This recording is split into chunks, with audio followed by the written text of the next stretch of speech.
정치의 겉과 속을 들여다보는 정치온 시작합니다. 오늘은 김성태 전 국민의힘 원내대표, 우상호 전 더불어민주당 원내대표와 함께 깊이 있게 분석해 보겠습니다. 어서 오세요. 네, 안녕하세요. 네, 첫 번째 키워드 먼저 보여주시죠. 첫 번째 키워드는 미안함입니다. 정치 행보를 시작한 한동훈 전 국민의힘 대표가 광장에 나온 분들에게 미안하고 고맙다는 말을 했습니다. 윤 대통령에 대해 미안하게 생각한다는 말도 했는데요. 직접 듣고 오겠습니다. 저는 윤 대통령님과 오랜 세월을 같이 겪었죠. 그러다 보니 저도 최근 1년간 그리고 이 경험을 거치면서 인간적으로 대단히 고통스러웠습니다. 이재명이라는 대한민국에서 가장 위험한 사람이 나라를 망치는 걸 막아야 되겠다라는 애국심, 그러니까 그런 마음으로 뭉쳐야 하고, 한 가지 제가 확신 있게 말씀드릴 수 있는 것은 그렇게만 될 수 있으면 이재명 대표는 절대 이번 선거에서 이길 수 없습니다.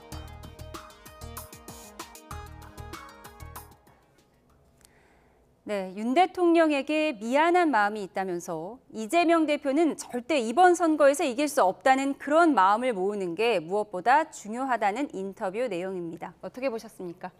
한동훈 대표 입장에서는 이제 사실상 이제 윤석열 대통령과 그 오랜 관계, 그런 부분에 대해서 작년 12.3 비상계엄 이후에 집권당 대표로서 비상계엄을 막아내고 또 윤석열 대통령의 통치 행위에 대한 또 국회 차원에서 판단, 탄핵 소추 의결이 이루어졌지 않습니까? 뭐 그런 부분에 대해서 대단히 이제 미안한 마음을 가지는 거고, 한편으로는 윤석열 대통령이 그렇게 극단적인 통치 수단을 선택하기 과정까지는 그동안 이 과도한 입법 권력, 즉 이재명 대표 중심의 이 과도한 입법 권력이 입법 행위뿐만 아니라 예산 그리고 탄핵 남발로 사실상 제대로 된 국정 운영을 하지 못하게 하는 그 현주소에 대해서도 누구보다도 한동훈 대표가 잘 알고 있습니다. 그렇기 때문에 이제 한동훈 대표 입장에서는 특히 개헌과 함께 심판과 청산이 함께 이루어져야 될 사람이 이재명 대표라는 걸 확실히 하는 그런 내용이죠. 네, 한동훈 전 대표 만감이 교차하는 것 같은데 내일은 홍대에서 북콘서트를 하고요. 모레는 신촌에서 대학생 포럼 강연을 예정하고 있다고 합니다. 한 전 대표 책은 잘 팔리는 것 같은데 지금 지지율은 그렇게 높게 나오지 않는 상황에서 뭔가 2030 청년 목소리를 경청하는 이런 행보, 어떤 전략이라고 보세요?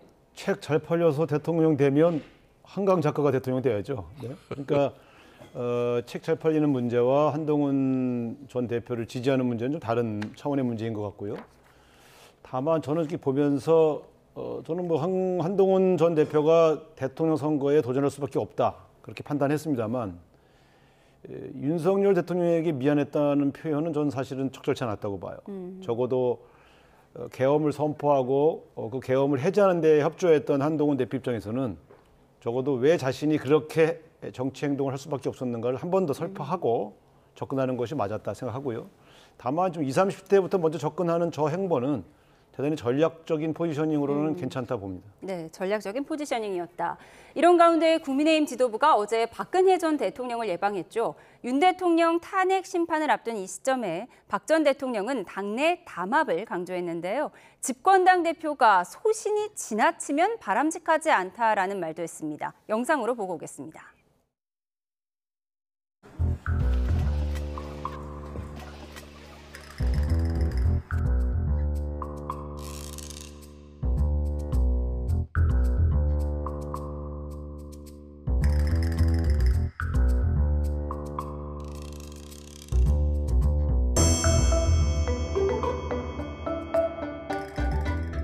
박 전 대통령께서 사랑을 참 많이 주셨는데 마음은 아프게 해드려서 너무 죄송스럽다라는 말씀을 하셨고, 박 전 대통령은 다 지난 일인데 이제 너무 개의치 말고 나라를 위해서 열심히 일해달라 이렇게 말씀을 하셨습니다.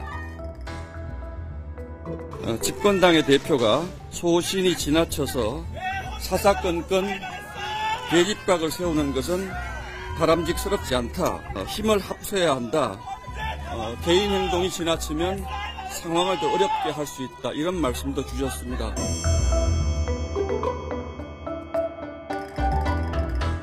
첫째, 김 여사 관련 대통령실 인적 쇄신. 둘째, 김 여사가 대선 당시 약속한 대로 대화활동 중단해야 합니다.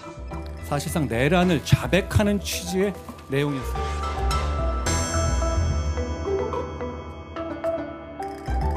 저는 정말로 이 정부가 잘 되길 바랐습니다. 그래도 미안하게 생각합니다. 지금 이렇게 돼서. 네, 집권당 대표가 소신이 지나쳐서 대통령과 대립각을 세우면 안 된다는 박근혜 전 대통령의 이 조언, 이 발언을 두고 여러 해석이 나오고 있는데요. 한동훈 전 대표 겨냥한 거 맞습니까? 뭐 김무성 전 대표 시절 생각한 건 아니죠. 공교롭게 이제 박근혜 전 대통령 문제는 이제 탄핵의 강을 건너야 된다고 참 그 불편하고 어려운 심정을 여러 형태로 우리 보수 정당인 국민의힘 과거 뭐 자유한국당 시절 늘 되새겼던 이야기가 이야기고 예. 지금 이제 윤석열 대통령이 탄핵 소추 의결되고 헌재 심판을 기다리고 있습니다만은 한동훈 대표는 이제 계엄의 바다를 건너지 않고는 미래를 극복 못한다 이렇게 이제 윤석열 대통령하고의 그 불편한 마음을 토로한 거죠. 근데 이제 어제 이제 권성동 이 투탑이 박근혜 대통령을 예방한 부분에 대해서 저희 입장은 아무래도 뭐 김무성 전 대표가 지금 2016년 박근혜 대통령 탄핵 시 벌써 8년이 지난 이야기를 가지고 들을 리는 없겠죠. 아마 한동훈 대표를 염두에 두고 한 이야기 같은데 뭐 집권당 대표와 소신 지나쳐서 대립각을 세우면 안 된다는 저 조언의 부분은 뭐 과거에도 자신도 그런 아픔을 겪었다. 그러니까 지금 한동훈 대표 입장에서도 한동훈 대표가 대표를 하고 있다고 하면 아주 시적절하고 박근혜 대통령의 저 한마디는 상당히 갈등을 좀 이렇게 누구뜨릴 수 있는 좋은 계기인데 이미 뭐 한동훈 대표도 사실상 쫓겨나다시피 쫓겨나고 난 이후에 저 입장이기 때문에 저는 지나간 이야기를 박근혜 대통령이 8년 전 일은 다 잊자. 권성동 원내대표에게 화해의 제스처도 취한 거 아니겠습니까? 그렇습니다. 한동훈 대표 입장도 이제 뭐 그렇기 때문에 오늘 이제 한동훈 대표 측에 이제 뭐 좀 관계 인사들이 좀 반발하는 그런 입장들이 여러 형태로 나오고 있죠. 어제 박근혜 대통령의 저 입장이 지금 이 상황에서 다시 이제 적절하냐 이런 뭐 말씀이 많이 나오고 있습니다. 사실 어제 만남이 권영세 비대위 출범 이후에 당 지도부의 박 전 대통령 예방은 이번이 처음인데 만남 자체로도 많은 의미를 담고 있는 듯 보이는데 민주당에서는 이명박근혜당의 회기다 이렇게 비판 수위를 높였어요. 근데 뭐 이재명 대표도 문재인 전 대통령 예방했잖아요. 그렇습니다. 그러니까 뭐 그 당내 통합이 우선 과제이기 때문에 이재명 대표가 문재인 전 대통령을 만난다든가 또 지금 권영세 지도부가 박근혜 전 대통령을 만나는 그 자체는 뭐 비슷한 궤를 같이 한다고 볼 수 있죠. 다만 저는 이제 되게 이렇게 역사란 무엇이고 정치 노선이라는 게 무엇일까 하는 그런 감회가 드는 것이 얼마 전까지 윤석열 대통령과 각을 세웠던 한동훈 전 대표가 미안하다고 하고 박근혜 전 대통령을 탄핵에 이르게 한 소추위원장이 또 그걸 미안하다고 하고 하는 이 과정을 보면서 대한민국 국민들이 굉장히 혼란스럽겠다 하는 그런 씁쓸함, 그건 지울 수가 없죠. 그러나 대선을 앞두고 이제 각 정치 세력이 빠르게 당내 통합을 위해 움직이고 있는 그 행보는 유사하다고 볼 수 있습니다. 이렇게 전직 대통령들과의 만남을 이어가고 있는데 지금의 탄핵 정국 또 나아가 혹시 있을지도 모를 조기 대선 전국에서 이 전직 대통령들의 조언이 어떤 영향을 줄지 이 부분이 좀 궁금합니다. 아무래도 전통적인 지층을 결집시킨 데는 아주 저 보이스, 저 스피커들이 대단히 지금 현재 당 체제를 이끌어가고 있는 지도부 입장에서는 필요해요. 그런데 이제 저희 국민의힘 입장에서는 윤석열 대통령 탄핵 정국에서 이미 보수 지층의 상당 부분은 거의 조기 결집이 됐다고 저는 보고 있습니다. 그렇지만은 아직까지 이제 헌재가 언제 심판을 하고 뭐 조기 대선 또 상황이 올지 그는 아무도 모르는 일입니다만은 말 조기 대선이 온다면은 박근혜 전 대통령이나 이명박 전 대통령 같은 경우는 살아계신 분들이기 때문에 아무래도 적절한 입장을 통해서 그러니까 어제 박근혜 대통령 같은 경우도 단합을 강조했죠. 예. 이 단합을 강조한 것은 아무래도 우리 지청에서 또다시 탄핵의 강의라든지 뭐 계엄의 바다 이런 문제를 예. 가지고 배신자 프레임 정치 이런 거 하지 말고 크게 단합해서 지금 상황을 대처하고 이겨 나가라는 그 메시지죠. 예. 그런데 본인의 탄핵소추위원장이었던 권성동 원내대표에게는 화해의 메시지를 전하면서 또 정작 한동훈 전 대표에게는 뼈 있는 말, 소신이 지나쳤다는 말을 한 박근혜 전 대통령의 속내는 어떤 걸까요? 박근혜 전 대통령이 과거부터 보면 항상 두 가지의 의미를 담는 메시지를 잘 냈어요. 그래서 되게 정치 다진이다, 선거의 규제다 이런 얘기 했지 않습니까? 그러니까 권성동 원내대표의 사과는 받아주되 예. 대선 레이스에서 자신이 원하지 않는, 자신이 볼 때 좀 지나치다고 생각하는 사람들에 대해서는 디스를 한 거죠. 예. 과거 자신의 경험과 빗대서 한 거죠. 그러니까 저 표현을 보면서 제가 저게 동시에 한동훈 전 대표와 유승민 그 전 대표를 동시에 겨냥한 발언이다. 저는 그렇게 봤거든요. 그러니까 대선에 개입한 겁니다. 네. 그래서 저는 통합은 하자. 그런데 소위 말하면 자기가 볼 때 너무 당내 단합에 도움이 안 되는 사람들이 나서는 건 바람직하지 않다는 네. 그런 얘기를 꼬아서 한 거죠. 유승민 전 의원이 박 전 대통령 만나고 싶다는 말을 얼마 전에 언론에서 한 적도 있었어요. 뭐 오늘 저 발언을 보면 안 만나줄 것 안 같은데. 만나줄 것 같습니까? 알겠습니다. 다음 키워드로 가서 다음 주제 보겠습니다. 키워드 보여주시죠. 다음 키워드는 문맹 수준 대 대왕고래입니다. 한국판 엔비디아를 만들고 지분의 30%를 국민에게 주자는 이재명 민주당 대표의 발언에 파장이 커지고 있습니다. 국방도 AI화해야 한다는 이야기도 했는데요. 이 대표의 목소리 먼저 듣고 오시죠. 엔비디아 같은 회사가 하나 새로 생겼다. 그중에 국민의 지분이 30%다. 네. 그래서 그 70%는 민간이 가지고 30%를 국민 모두가 나누면 굳이 세금에 막 그렇게 의존하지 않아도 되는 상황. 네네네. 우크라이나 전쟁에서도 보면 거의 드론 전쟁인데 네. 그 수십만 젊은 청년들이 왜 군대 가서 저렇게 막 사회에서 앉아가지고 세월을 보내고 있나. 결국 다 이제 드론, 로봇, 무인 이걸로 갈 텐데 국방을 저는 AI화해야 된다. 네, 이 같은 이 대표 발언에 대해 여권의 비판이 이어지고 있습니다. 그래픽 보실까요? 이양수 사무총장은 원내대책회의에서 기업 성과를 국가가 관리하려는 발상은 기업가 정신을 뿌리째 흔드는 사회주의적 접근이고 이런 사회에서는 엔비디아 같은 기업이 탄생할 수도 없다고 지적했고요. 오세훈 서울시장, 우클릭한다더니 사회주의로 가느냐며 자해적인 아이디어라고 했습니다.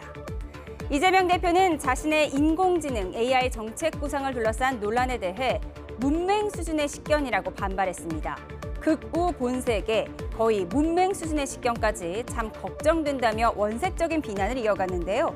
그러자 이준석 개혁신당 의원은 적반하장이 과하다며 빅테크를 관주도 투자로 만들 확률과 대왕고래에서 기름을 뽑아낼 확률 중 어떤 것이 높은지 사실 우열을 가리기조차 어렵다고 꼬집었습니다.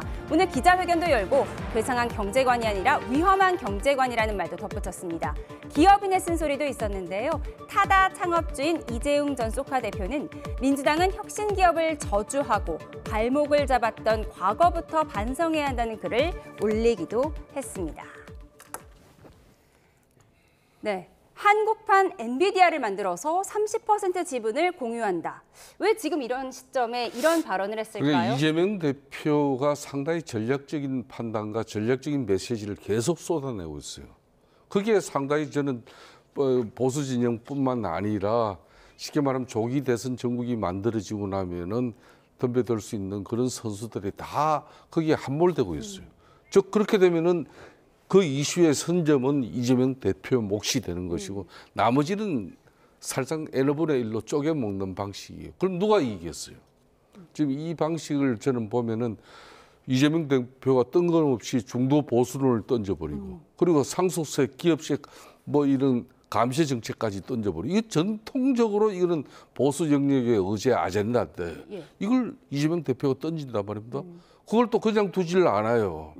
저는 그런 측면에서 이번에 이제 엔비디아 이 지금 현재 기본 뭐 시리즈 또 이야기하면서 이거는 맞지는 않아요. 네. 어떻게 기업의 성과를 국가가 관리하고 그걸 뭐 한 30% 정도 지분 가지고 다시 국민들에게 나눠준다는 네. 그 발상 자체가 그걸 엔비디아 같은 이 빅테크 그 성공한 기업 같은 게 저걸 대한민국 예산 한마디로 한 10년치 예산 다 쏟아부어도 저 지분 확보 못해요. 가령 저렇게 키는 그 정도 돼야 이제 국민들에게 30%를 나눠주는 의미가 있을 건데 그럼에도 불구하고 이런 논쟁 이슈가 됐다는 것은 이재명 대표로서는 대단히 성공을 한 겁니다. 예. 저는 이참에 좀 들으면은 이재명 대표가 저렇게 어떻게 보면은 사회주의적 어떤 발상 이 자체의 의미 이건 한 번 정도 임팩트 있게 누가 때리고 나면은 거기에 더 이상 와글와글 하지 않아야 돼요. 자꾸 지금 말리고 있는 거예요 지금. 여당이 말려들고 있다. 그렇죠. 예. 이거는 딱 그러고 끊어버려야 돼요, 그냥. 이재명 대표의 그리고 말에 이슈를 갖다가 왜 국민의힘에서 왜 던져가지고 민주당이 와글와글하게 예. 만들지 못하냐 이거예요. 제가 이재명 볼 때- 대표의 수에 걸려들었다고 제가 볼 때 판단하셨어요? 김성태 의원이 역시 고수예요. 그러니까 그 이슈가 누구에게 유불리하냐의 문제가 아니라 이슈의 주도권이 어디에 있느냐, 어느 진영에 있고 어느 후보에게 있느냐가 선거 때 굉장히 중요한 겁니다. 예. 논란을 많이 일으키는 쪽이 이겨요. 맞죠. 그러니까 하자는 쪽이 이기고 하지 말자는 쪽이 지는 거예요. 노이즈 마케팅인가요? 노이즈라가 아니라 지금 다르죠. 이렇게 보시면 돼요. 지금까지 보면 당내 통합 네. 그거 지금 우리가 먼저 선점하고 권영순 지도부가 오늘 이제 박근혜 대통령을 만나러 뒤에 따라왔잖아요. 네. 중도 보수, 소위 노선 경쟁에 관한 이슈도 그렇고요. 이번에 이건 혁신 성장이라는 아젠다입니다. 그러니까 미래 혁신 성장을 AI 같은 것 혹은 뭐 국방 이런 문제의 미래를 지금 얘기하고 있는 거예요. 그 과정의 방법론에 있어서의 조금 서투른 건 지적해도 좋다. 이재명이 생각하는 대한민국은 어디로 갈 것인가에 대한 혁신 성장에 관한 얘기를 좀 꺼내기 시작한 겁니다. 이거는 이거를 주도하는 쪽이 다음 대한민국의 미래상을 주도한다고 보여질 때 국민의힘은 터무니없는 소리다. 그게 무슨 사회주의냐 이렇게 접근하고 있지 않습니까? 예. AI가 그리는 미래 혁신 성장에 대한 자신들의 생각을 꺼내놓고 논쟁하면 몰라도 그냥 이재명 대표의 얘기를 그냥 발목 잡는 식으로 접근하면 이재명 대표가 이긴 거죠. 정책 자체보다는 어쨌든 이슈 선잡이 중요했다라고 말씀을 해주셨는데. 근데 실제로 지금 이재명 대표 주변에 AI나 혁신 성장에 관한 전문가들이 굉장히 많이 포진돼 있습니다. 제가 놀라울 정도로 대한민국의 그런 이론가나 그런 관심 있는 사람들이 상당수가 지금 이미 민주당 외곽에서 새로운 산업 정책들을 지금 만지고 있거든요. 그렇게 본다면 그냥 툭 던져본 얘기가 아니다. 네, 그런 측면에서 지금 국민의힘 수준에서 대응해서는 그 다음에 나올 이재명 표 혁신 성장의 이 새로운 구상들을 이길 수 없다고 봅니다. 그럼 국방 AI화의 필요성도 강조했는데 그 부분에 대해서는 어떻게 보세요? 그러니까 이제 미래의 국방은 결국 기술전이다. 이번에 수없이 많은 전쟁을 봐도 결국 미국이 수없이 많은 전쟁을 이기는 게 육군들을 많이 풀어서 이기는 게 아니라 새로운 무기 또 새로운 전쟁의 이 컨셉을 가지고 움직이는 거 아니냐라고 하는 얘기를 꺼낸 것이고요.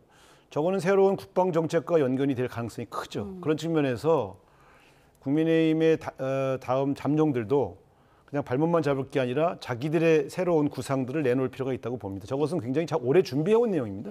국방도 AI화해야 한다. 이 부분에 대해서 국민의힘은 굉장히 비판을 하고 있어요. 그러니까 국방 안보적인 측면에서는 그 영역 자체가 이제 쉽게 말하면 보수의 영역이라고 보는 겁니다.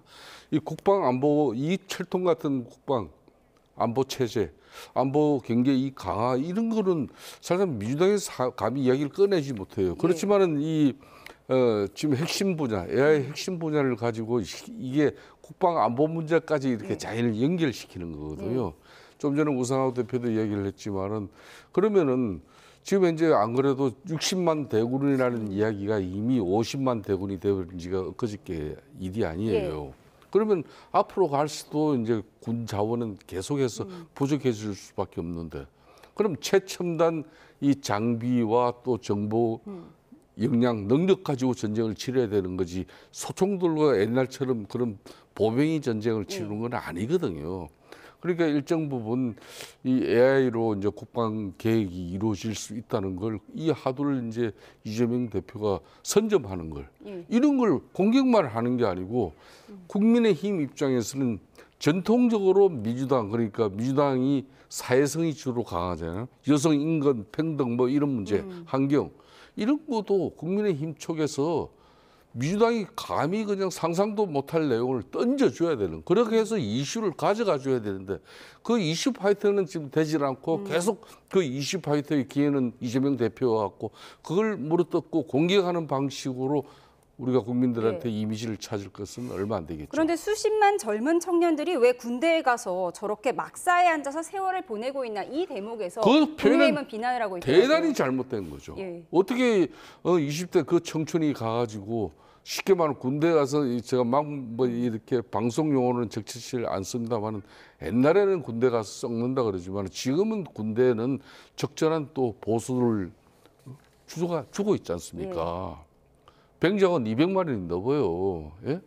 그러니까 적절한 보수를 받으면서 국방의 의무를 다하는 이 젊은 세대를 가지고 저렇게 마치 군에서 그냥 몹쓸 때를 가서 그냥 청년 시절을 보내는 것처럼 이렇게 표현하는 것은 이재명 대표가 대단히 부적절하죠. 그렇지만은 앞으로 AI 국방이 되면은 군에 많은 이렇게 군 자원이 필요하지 않을 수도 있다.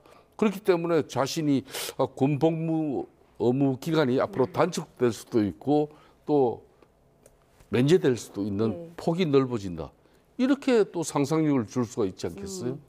그런 내용들이 상당히 좀 문제는 있지만은 상당히 소구력이 있는 내용이 될 수 있습니다. 비전으로는 저게 맞는 거 아닙니까? 어쨌든 언제까지 이 인구가 절감되고 이 인구가 감소하고 있는 상황에서 국방력을 인구에만 의존할 수 없이 첨단 무기를 개발해야 된다. 우리가 국방 무기의 첨단에 성공했기 때문에 K 방산이 성공한 거 아닙니까? 그런 것처럼 이재명 대표의 주장은 앞으로 국방 분야에 있어서도 첨단 기술을 탑재해서 우리가 전력을 강화하고 그것이 또 K 방산으로 일수를 하자고 하는 주장이니까 저걸 왜 비판하는지 잘 모르겠어요. 어차피 저렇게 갈 수밖에 없습니다.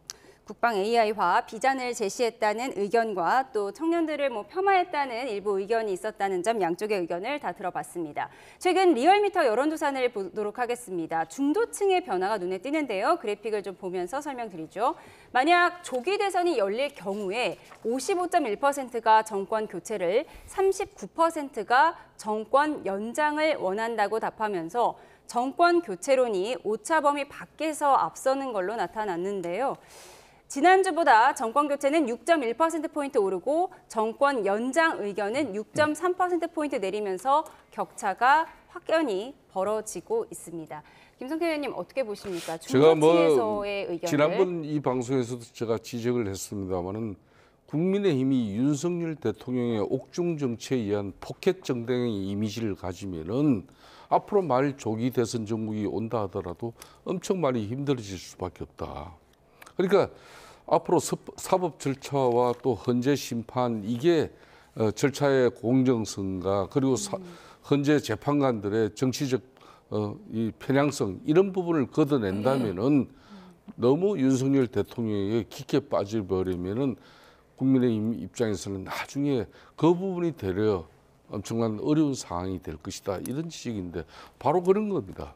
그러니까 좀 일정 부분 국민들이 상식선으로 넘길 수 있는 그런 임계점을 넘어가지 않아야 되는데 서부 지역의 어떤 폭동 난동 사건이라든지 그리고 이런 뭐 여러 종교 집회 세이브 고리나 정가훈 목사의 이런 집회장에 가면 많은 사람 군중들이 모이면은 거기에서는 가격한 발언이 나올 수밖에 없어요.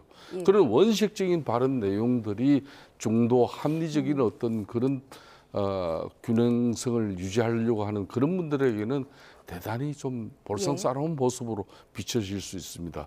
그런 부분들이 이제 이렇게 특히 중도층 이런 분들이 이제 정권 교체에 그런 비율이 더 높아지고 있지 않습니까? 이런 부분은 하루빨리 국민의힘 입장에서도 윤석열 대통령의 이런 사법 절차와 또 헌재에서 입법하는 심판대로 가는 것이고 국민의힘은 집권당으로서 국민들에게 어려운 이 민생경제 부분이라든지 또 사회개혁 정당으로서 변모한 그 목소리를 지금 현재 국민들은 예. 듣고 싶어 한다는 걸 꼭 전해드리고 싶습니다. 예, 잠시만요. 방금 들어온 소식이 있어서 먼저 전해드리겠습니다. 여야가 오는 6일, 그러니까 내일 모레 오후 4시에 여야 국정협의회를 개최하기로 했다는 속보가 들어왔습니다. 저희가 앞서 전해드렸는데요. 오늘 국민의힘 권성동 더불어민주당 박찬대 원내대표가 우원식 국회의장 주재로 회동을 했습니다. 지난달 28일 한 차례 파행을 빚은 여야정 국정협의회 재개 여부를 놓고 의견 교환이 이루어진 건데요. 정이 빠지고, 즉 정부 측이 빠지고 여야 국정협의회를 내일 모레 오는 6일 오후 4시에 개최하기로 했다는 속보를 전해드립니다.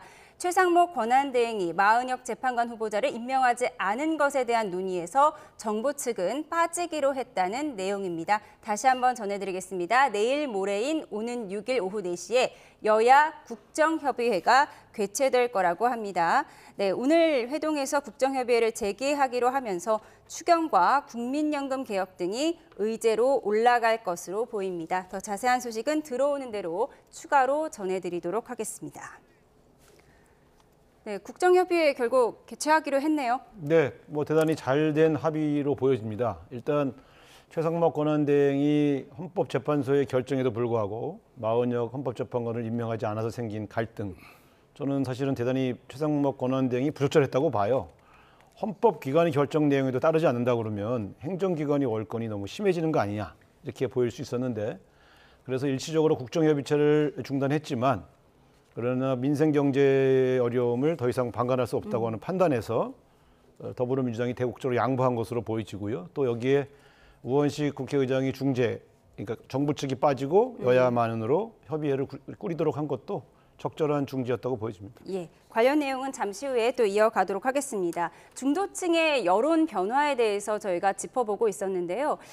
이재명 대표가 이렇게 정권 교체론이 우세한 이 여론조사 결과를 SNS에 올리면서 국민의힘은 윤석열 대통령과의 단절 선언까지 85일이 남았다 이렇게 얘기를 했습니다. 그래픽을 좀 보여주시죠. 여기에 신동욱 대변인이 이 대표의 2심 결과가 나오면 이재명 대표와의 단절 시간이 온다고 그대로 되받아쳤습니다. 또 윤상현 의원 역시 민주당의 이재명 대표 의절 디데이가 27일이라고 했습니다. 결국 이 윤 대통령 탄핵 심판과 이재명 대표의 재판 항상 이렇게 맞물려서 모든 것이 해석되는 상황이에요. 그래서 이 3월은 상당히 정치적으로 정말 대한민국이 정치 역사에 길이 남을 그런 상황인 것 같아요.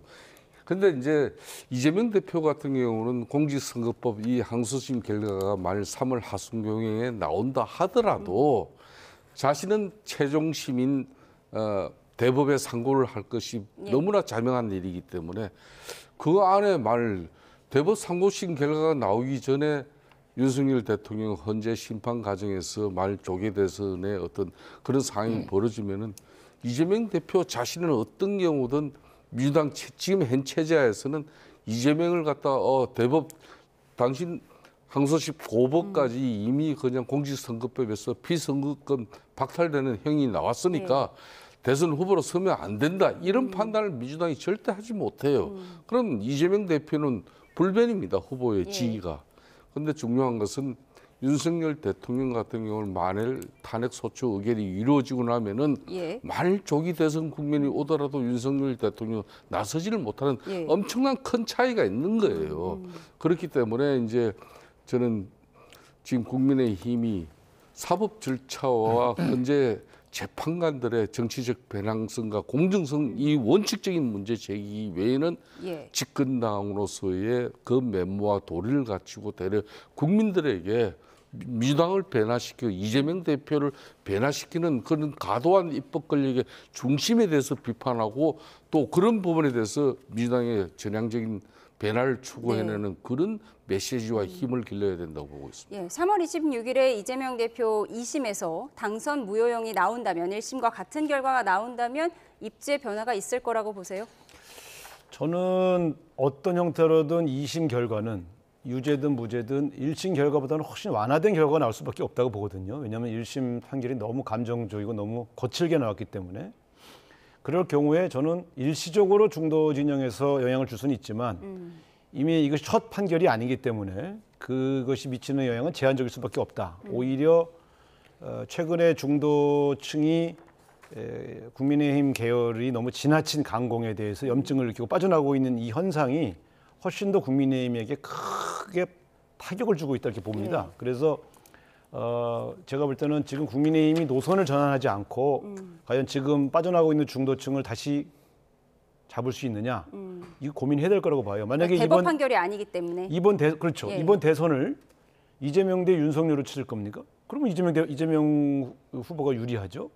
또 민주당 대 태극기 부대 구도로 치를 겁니까? 그럼 민주당이 유리하죠. 결국 이번에 결정은 중도 진영이 잡을 거 아닙니까? 그런 측면에서 저는 이번 2심 결과가 일시적으로 중도 진영에 영향을 미친다고 봅니다만 그러나 결과적으로 지금 국민의힘이 윤석열 대통령과 결별하지 않고 또 태극기 부대와 결별하지 않고 대선을 치른다 그러면 중도층이 아무리 이재명 대표의 2심 결과가 나쁘게 나온다고 해서 국민의힘으로 갈 가능성은 없다. 저는 그렇게 봅니다. 민주당의 그렇지 않습니다. 낙관적인 그런데 전망을 들어봤습니다. 지금 우상호 대표께서 좋은 지적을 했어요.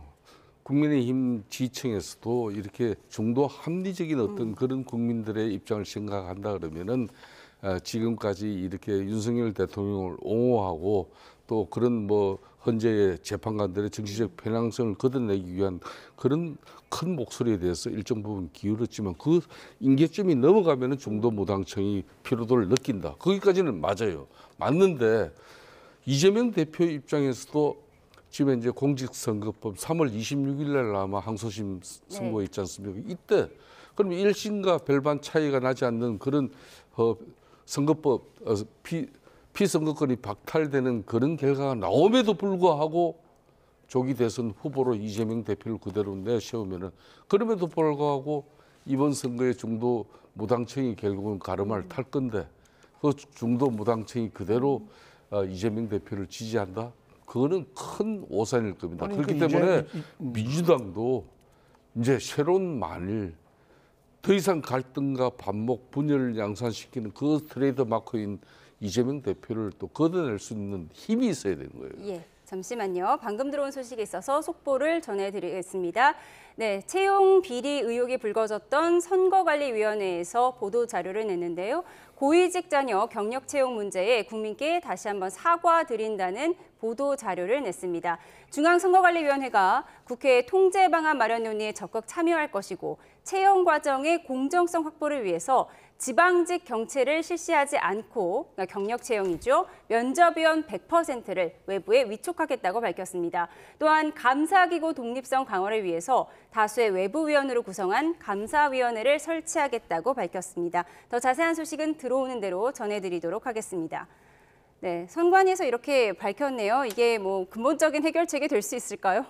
아니 저게 좀 늦은 거죠. 네. 사실은 선관위의 이 직원 부정 채용의 문제는 여야를 막론하고 전부 다 충격을 받았던 사건 아닙니까? 그런데 저 문제에 대한 개선책을 너무 늦게 내놓았고요.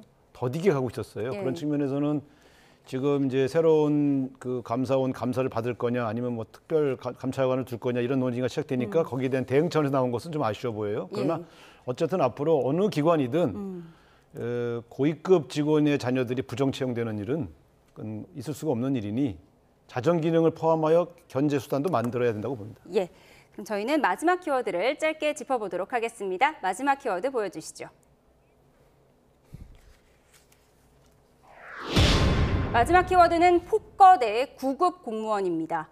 여야는 마은혁 헌법재판관 후보자 임명을 놓고 오늘도 공방을 이어갔는데요. 여야 목소리 듣고 오겠습니다.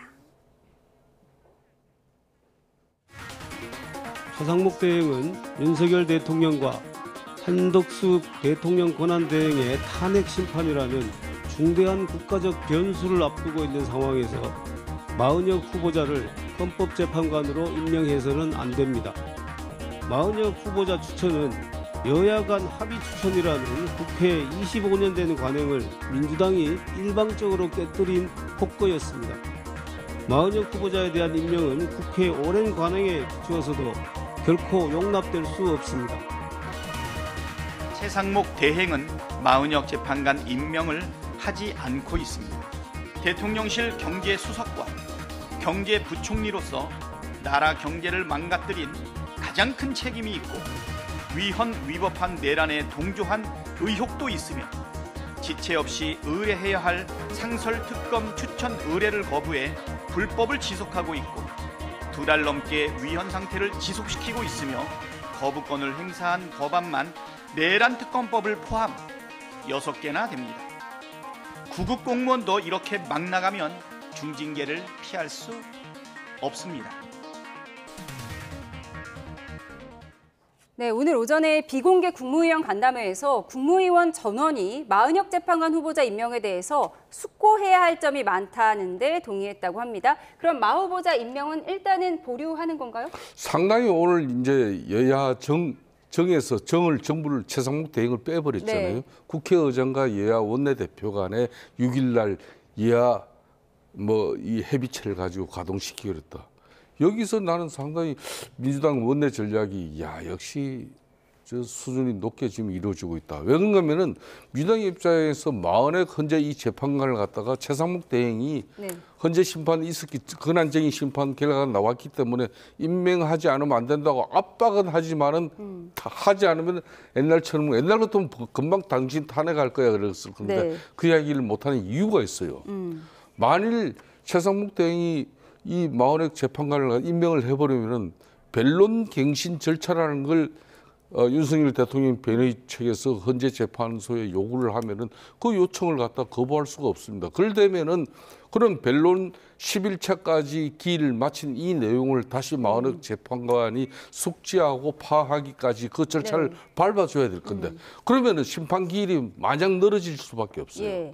이걸 지금 현재 민주당이 받아들일 수가 없을 거죠. 그러니까 그런 측면에서 오늘 사실상 여야 이 협의체 정부를 빼버리면서 이렇게 6일날 국회 원식 의장 중심으로 여야 간의 협의체로서 긴급 국민연금 계획이나 추경 관련 이렇게 하자는 것은 상당히 고단수의 정치 행위가 오늘 민주당이 또 원식 국회의장을 등용했고 한 거죠. 네. 민주당이 고단수의 정치 얘기를 했다고 하셨습니다. 저는 사실은 이제 원론적으로 보면 헌법재판소의 최종 판결이 나오면 그동안 논란이 있던 여야 정치권이 승복해야 됩니다. 그리고 헌법기관이 결정에 따라서 행정부의 수반은 그걸 따라야 됩니다. 그건 의무예요. 그런데 지금 국무회의에서조차 미뤘지 않습니까? 좀 대단히 문제가 있는, 만약에 앞으로 대한민국의 헌법기관들의 결정을 행정기관이나 일반 국민들이 지키지 않기 시작하면 걷잡을 수 없는 그런 대한민국이 되지 않겠습니까? 그런 점에서 지적하고 비판하는 것이고요. 그런데 민주당은 어느 수위에서 대응할 것인가? 일단 민생에는 협조한다. 그래서 국정협의체는 가동하도록 하고 그러나 마은혁 재판관을 임명하지 않는 행위는 지적한다. 그런데 지금 김성태 전 의원께서 지적하신 대로 마은혁 재판관이 실제로 헌법재판관이 임명이 되어서 이 헌법재판소의 결정이 장기화되는 것은 또 바람직하지 않다는 세 가지 입장을 다 갖고 있는 겁니다. 적절한 위치점에서 중심을 잡았다고 보여집니다. 네, 민주당 내에서도 지금 의견이 엇갈리고 있지 않습니까? 마은혁 후보를 임명해서 윤 대통령 탄핵 심판에 합류할 경우 시간이 지연되기 때문에 민주당 내에서도 지금 한 목소리가 나지는 않는 것 같아요. 그러니까 원론적으로는 마은혁 재판관을 임명하는 것이 헌법 정신에 맞다는 입장을 갖고 있는데 그렇다고 해서 지금 바로 임명해서 만약에 기간이 길어지면 그게 바람직한 거냐 하는 측면에서는 우려가 있는 건 사실이에요. 그러나 주장은 적어도 헌법기관의 판결에는 행정부가 따라야 한다고 하는 입장을 견지하는 것이죠. 그런데 어쨌든 제가 볼 때 제가 제일 걱정했던 건 국정협의체 어떻게 할 거냐 이 문제가 남았는데 이번에 오늘 딱 재가동을 합의했기 때문에 전체적으로 민생에 발목 잡는다는 그러한 비판으로부터는 자유로울 수 있는. 그래서 오늘 내려진 민주당의 입장과 결정은 대단히 지혜로웠다고 봅니다. 대단히 지혜로웠다. 저는 저렇게 지혜로운 판단으로 선배 원내대표가 저는 평가를 합니다만은 근데 박찬대 민주당 원내대표가 오늘 그 이야기하면서 국어 공무원을 폐마하는 이야기를 왜 합니까? 최하위직 공무원으로서 저 임금에 제일 고생하는 분들이 그분들인데. 폄하한 게 아니고 최하위 공무원도 징계 받는데 국어 공무원도 이렇게 막 그럼 국어 공무원은 언제 이렇게 막 나갔습니까? 전혀 아니거든요. 무슨 얘기만 폄하한다고 그래. 그런 측면에서 현재 재판관 이 마흔의 임명을 사실 민주당 입장에서 저렇게 이제 최상목 대행이 내심으로는 시간을 끌어주길 바라면서 원칙적인 입장은 박찬대 원내대표가 상당히 이렇게 참 어설프게 하고 있었는데 저는 정말 민주당이 민주당답게 제대로 몫을 내려면은 왜 헌재에서 우리가 한덕수 권한대행 탄핵 소추 의결을 해서 넘긴 것은 왜 그거는 심판하지 않냐고 그거부터 문제 닥달을 해야죠. 근데 그거는 왜 닥달을 안 해요? 네. 사실은 마흔의 헌재 재판관 이 권한쟁의 심판을 헌재에서 결정내기보다는 훨씬 더 이전에 한덕수 총리의 이 대통령 네. 권한대행 탄핵 소추에 대해서 심판을 헌재가 빨리 해줘야 될 사안을 예. 그거는 그냥 어물쩡하게 넘겨버리고 말이에요. 헌법재판소의 고유 권한에 대해서 모든 문제를 정치권이 왈가왈부하는 게 바람직하지 않아요. 민주당이 그게 맞습니까? 언제부터 그렇게 헌재 재판관을 그렇게 뒷받침했어요? 민주당 원래 그랬어요. 네? 원래 그랬어요. 네, 박찬대 원내대표가 구급 공무원도 이렇게 막 나가면 중징계를 피할 수 없다. 이 발언에 대해서 두 분 의견이 갈리고 있는데요. 지금 전현희 최고위원이 최대행이 계속 임명하지 않으면 탄핵도 고려할 수 있다는 얘기를 했어요. 지금 정무적 판단만 남았다 이렇게 얘기를 했는데요. 정확한 민주당 입장 어떻습니까? 저는 지금 이 대통령 탄핵으로 매우 혼란이 가중되고 있고 또 대한민국 경제도 불투명한 이 상황에서 민주당이 겁방용으로는 얘기할 수 있지만 네. 압박용으로 얘기할 수 있지만 실제 최상목 권한대행을 탄핵할 가능성은 없다고 봅니다. 네, 알겠습니다. 반론 있으십니까? 지금 민주당 입장에서는 거의 뭐 좀 방송 용어는 적절치 않습니다만 완전히 이게 짜고 치는 고스톱 형식이에요. 그러니까 꼭 질러야 될 부분은 최고의 지도부의 단호한 입장으로 일사불란하게 움직이고 또 좀 곤혹스러운 부분은 이렇게 이제 최고위원 내지는 그 스피커를 통해서 이렇게 원론적인 입장만 하고 있는 거. 네. 거기에 국민의힘 입장에서는 더 단호하게 좀 대처를 해야 될 것 같아요. 네, 재판관 임명과 국정협의회 속보까지 모두 다 짚어봤습니다. 지금까지 정치온 김성태 전 국민의힘 원내대표, 우상호 전 민주당 원내대표와 함께했습니다. 두 분 고맙습니다.